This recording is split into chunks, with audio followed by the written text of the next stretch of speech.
Ito naman guys, isang batang maliit. Parang nasa ano sila, beach resort. Parang rock to ah. Parang rockista na bata. Daming fans, family. Ayan. Uy, anak.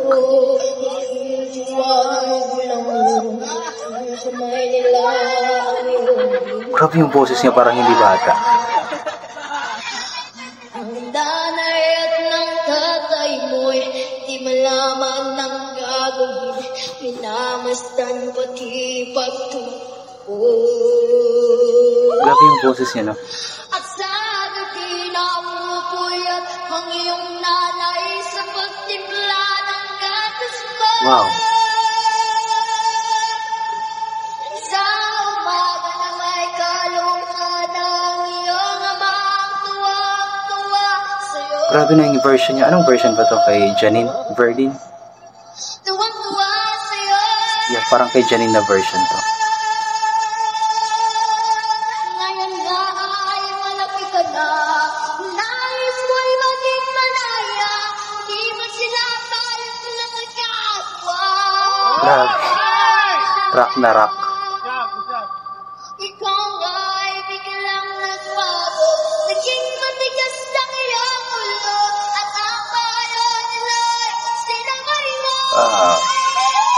Taas rin ang kanyang boses, no? Isip ng kanilang ginagawa para sa'yo. Pagkat ng nais mo'y masunod ang layo mo, di mo sila pinapsin. Nag-iiba kasi yung tono ng kanta kasi naging rock ito. Parang version ni Janine Verdin yata ito.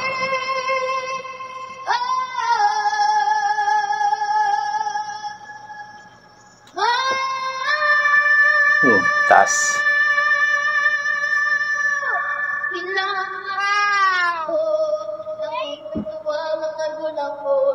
Ang kamay nila ang iyong daw.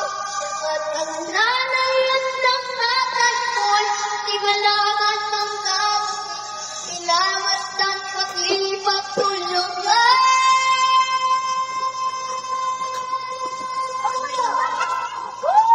Nagdaan po mga araw at ang landas mo'y naligaw. Ikaw ay Ang tawag.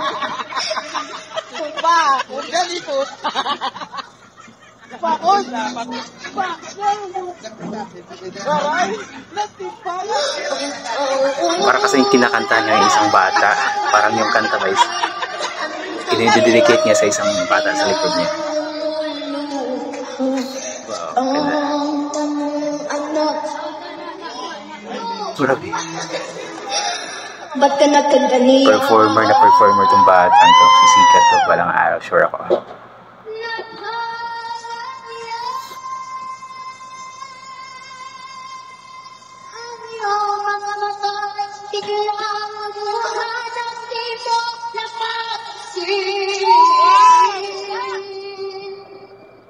Nagsisisi ang isip mo'y nalaman mo. Ikaw nagkamali.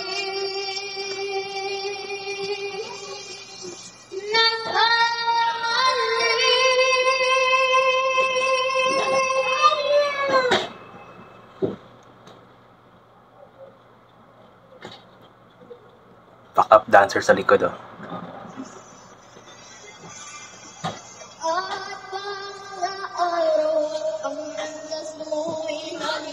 Backup dancer sa likod.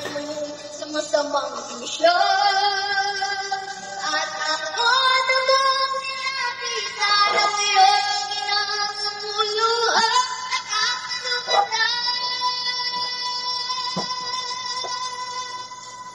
Ba't ka nagkikatiyan? Ang galing. Ang taas ng boses niya kahit napakaliit pa niya.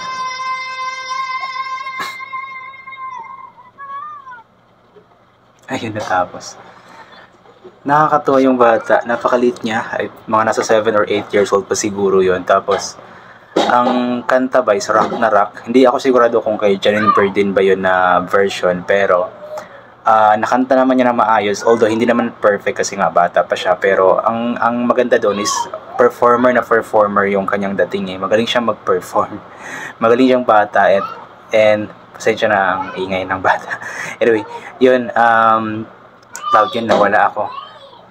Yung kanyang family is napaka-supportive sa kanya. Talaga andun sila na nagpo-push sa bata para i-push niya ang kanyang pagkanta. So, ito yung nakakatawa guys, yung sariling pamilya mo ang sumusuporta sa iyo ba? Kasi may iba kasi na yung sariling pamilya mismo ang ayaw suportahan ang talento ng kanilang or anak or ng isang bata at saka parang susuporta kapag sisikat na. Pero itong pamilya na ito is nakakatuwa sila kasi nga talagang andyan sila at sinusuportahan yung talento ng bata. Talagang pinupush nila ng pinupush.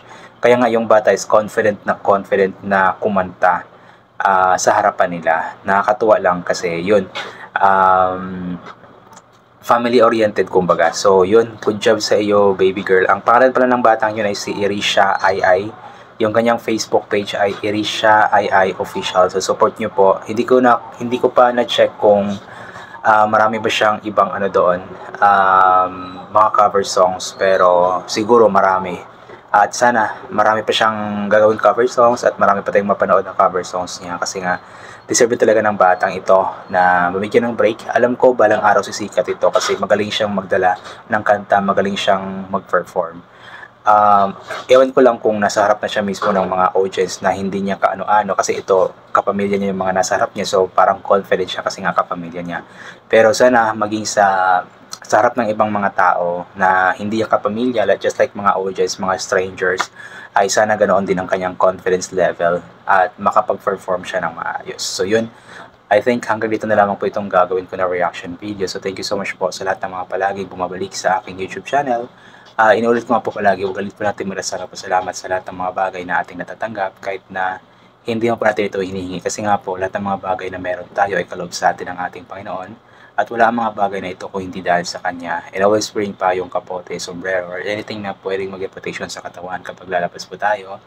Nang sa ganun kapag napakainit po ng sikat ng araw ay hindi po tayo mainitan o kapag bigla namang umulan ay hindi po tayo mabasa ng ulan. And always take vitamin C para maboost ang ating immune system at hindi po tayo matatamaan agad-agad ng kung ano-ano mga sakit-sakit, especially sa panahon ngayon na napakapangit, yung napakainit tapos bigla-bigla na lamang pong umuulan. So once again, inulit ko hanggang dito na lamang po ito.